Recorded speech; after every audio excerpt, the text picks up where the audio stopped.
Cette année, on s'envoie en l'air.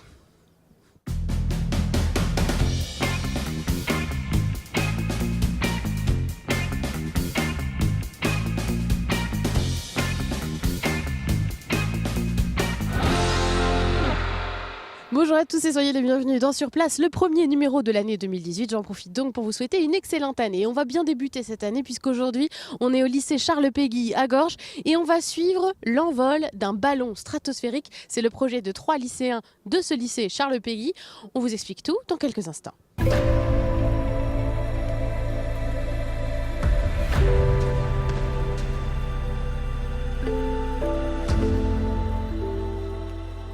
Nous sommes dans la salle de réunion du lycée Charles Péguy à Gorges avec Alexis, Louise et Ethan qui ont eu le projet de ce ballon stratosphérique. Pour le moment, on va essayer de comprendre un petit peu de quoi il est composé. Alors justement, Alexis, c'est quoi en fait qu'on a là, ce carré? Donc là, c'est une boîte en polystyrène extrudé, donc qui va permettre... Extrudé. Extrudé, oui. Qui va permettre d'isoler les éléments à l'intérieur de la boîte. Alors ça, c'est la nacelle, hein, c'est ça? C'est une nacelle, oui. Alors qu'est-ce qu'il y a à l'intérieur? Explique-nous. Donc à l'intérieur, on a des capteurs qui vont nous transmettre des données sur l'atmosphère, des piles pour alimenter le circuit, un thermomètre qui va permettre de connaître la température qui sera minimale à l'intérieur de la nacelle, des caméras. Il y a pas mal de caméras, vous êtes bien équipés. Oui. Donc on a une caméra type GoPro qui va filmer tout le vol. Une autre petite caméra qui va filmer en direct le vol, donc grâce à un émetteur qui sera à l'intérieur de la nacelle et alimenté par une batterie LiPo. Et enfin, une dernière petite caméra qui sera donc dans le couvercle de la nacelle pour pouvoir peut-être filmer l'éclatement du ballon. Alors, on remarque aussi qu'il y a des petites choses un peu personnelles, là, oui, c'est ça? Donc on a un ami de la famille qui a dessiné Groot, qui est un personnage du film des Gardiens de la Galaxie. Donc c'est notre mascotte. D'accord. Alors il n'y a pas que la nacelle, hein. On voit qu'il y a d'autres objets aussi qui font partie de l'expérience. Tu peux nous les présenter? Ou alors je passe la parole à une jeune fille comme ça. Alors Louise, tu peux nous présenter le reste de l'équipement? D'abord, il y a un parachute quand la nacelle tombera, enfin quand le ballon éclatera. Du coup, la nacelle elle va tomber et pour pas qu'elle tombe trop violemment, on met un parachute justement pour atténuer la chute. Il y a aussi un réflecteur radar qui sert aux avions à voir la nacelle de loin pour pouvoir justement l'éviter et pas annuler votre expérience. Oui, voilà. Et il y a une antenne qui servira à recueillir les données de la nacelle en direct avec l'ordinateur de Monsieur Laméran. Et du coup, pour pouvoir obtenir les données. Parce que l'objectif, c'est ça, alors on va demander à Ethan. L'objectif de l'expérience, c'est de relever des données. Quel type de données? Des données en rapport avec la météo, la température, le climat, savoir les intempéries qu'il y aura. Et avec toutes ces données, on pourra avoir les informations et ensuite un peu traduire pour savoir le climat, la météo de cette journée. Oui, d'aujourd'hui, puisque le vol va durer 3 heures, hein, c'est ça? Ouais. Alors, comment vous avez eu l'idée de ce projet-là en particulier? Au début, on cherchait des projets pour notre TPE. Et dites-nous, c'est quoi le TPE pour ceux pour qui les années lycée, ça remonte à loin? TPE, c'est travaux personnels encadrés. On est des groupes de personnes, 2 à 3. Et on doit choisir un thème, et sur ce thème, on devra faire une présentation avec une expérience si nécessaire. Chacun a des thèmes différents, des expériences différentes, mais on sera toujours encadré par des personnes qui nous aideront à trouver les expériences, à nous aider dans nos recherches et à finaliser notre projet si nécessaire. C'est le cas de votre professeur de physique, aussi M. Laméran de Planète Science, notamment. On va aller se diriger vers le champ pour lancer enfin la nacelle. On vous accompagne.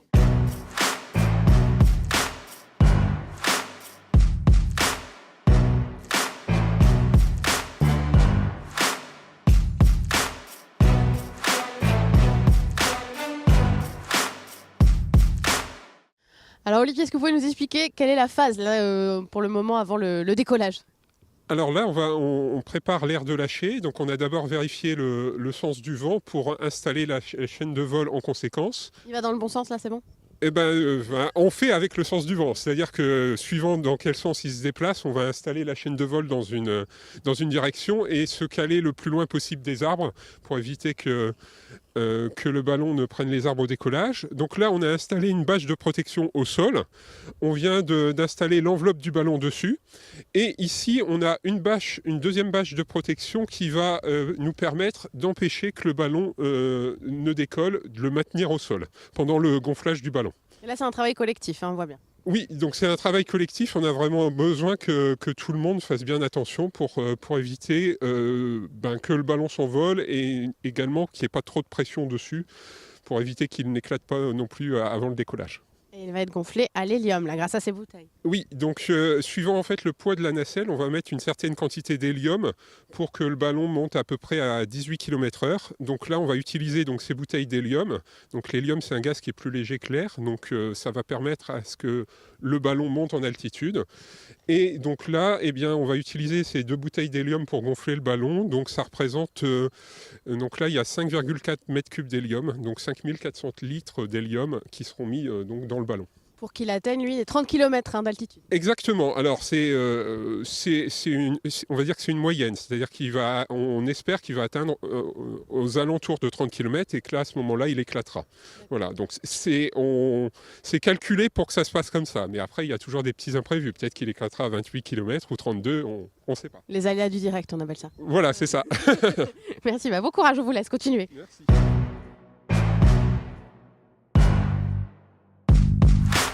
Je suis avec Christophe Toublanc. Bonjour. Bonjour. Vous êtes membre du club de radio amateur de Saint-Nazaire, accessoirement aussi le papa d'Alexis, on va le dire. Voilà, on peut le dire. Alors, de quelle manière vous accompagnez le projet de ces élèves de première S? Alors nous, on a aidé donc ces 6 lycéens pour la partie plutôt technique, pour les accompagner sur la partie un peu électronique. Et puis c'est surtout, on ajoute un émetteur pour pouvoir récupérer la nacelle. Donc voilà, l'objet des radioamateurs aujourd'hui, l'objet de leur présence, c'est de pouvoir suivre la nacelle grâce à une émission radio et de pouvoir la récupérer parce qu'à l'intérieur, il y a du matériel. Alors vous êtes venus en force, il n'y a pas que vous du club, il y a plusieurs membres du club. Ce sont des animations que vous faites régulièrement? Alors pas régulièrement, ces derniers temps on a fait 4-5 projets, on va dire à peu près tous les ans il y a finalement un projet aujourd'hui avec les lycéens ou des étudiants. Alors c'est vrai qu'il va y avoir aussi un GPS qui va être installé sur la nacelle, mais la radio-émission ça reste quand même aussi un outil important pour ce genre d'expérience. Oui tout à fait, donc tout se fait par les ondes radio. Un GPS ça fonctionne aussi par des ondes radio. On a ajouté, je vois que je ne suis pas experte. On a ajouté un tracker GPS, c'est vraiment de la redondance, c'est une sécurité au cas où si on avait un problème avec un des émetteurs. Toutes les données vont être même transmises par des ondes radio. C'est une belle expérience, le lâcher de ballon comme celui-ci. C'est une super expérience, je trouve ça fantastique. J'aurais bien aimé faire ça étant lycéen ou étudiant parce qu'envoyer un ballon dans la stratosphère à 30 km d'altitude, je trouve ça génial. On envoie un ballon dans l'espace et on va pouvoir filmer donc l'espace, la rotondité de la Terre. Il y a plein de choses exceptionnelles à faire. C'est pas Thomas Pesquet, mais c'est déjà pas mal. Non, alors je suis un petit coco à Thomas. Thomas, alors les radioamateurs ont fait des contacts avec Thomas par radio, voilà, depuis donc l'ISS. Voilà, donc il est aussi radioamateur, Thomas Pesquet. 5, 4, 3, 2, 1, 0.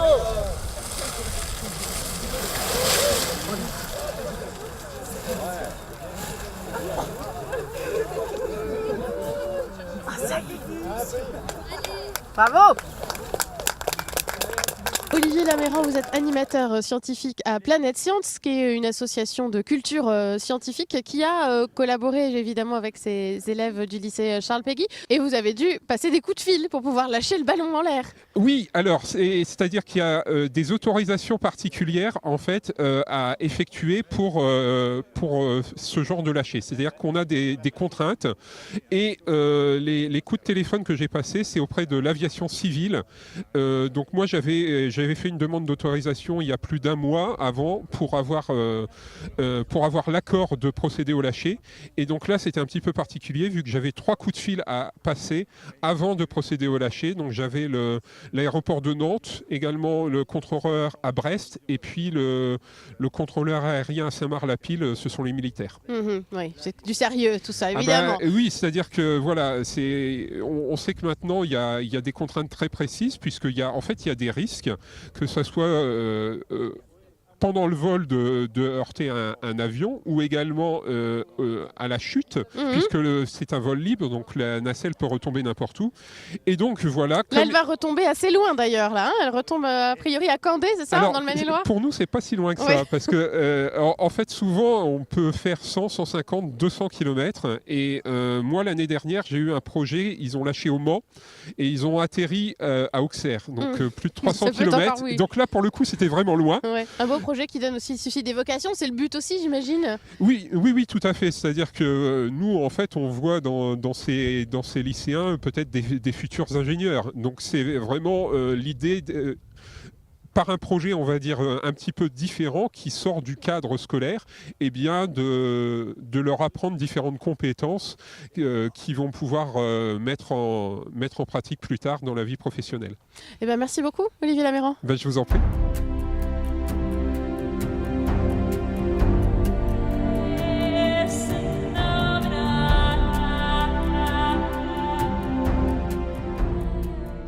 Ça y est, le ballon s'est envolé. On voulait avoir la réaction d'Alexis, Ethan et Louise. Alors, quel est votre sentiment?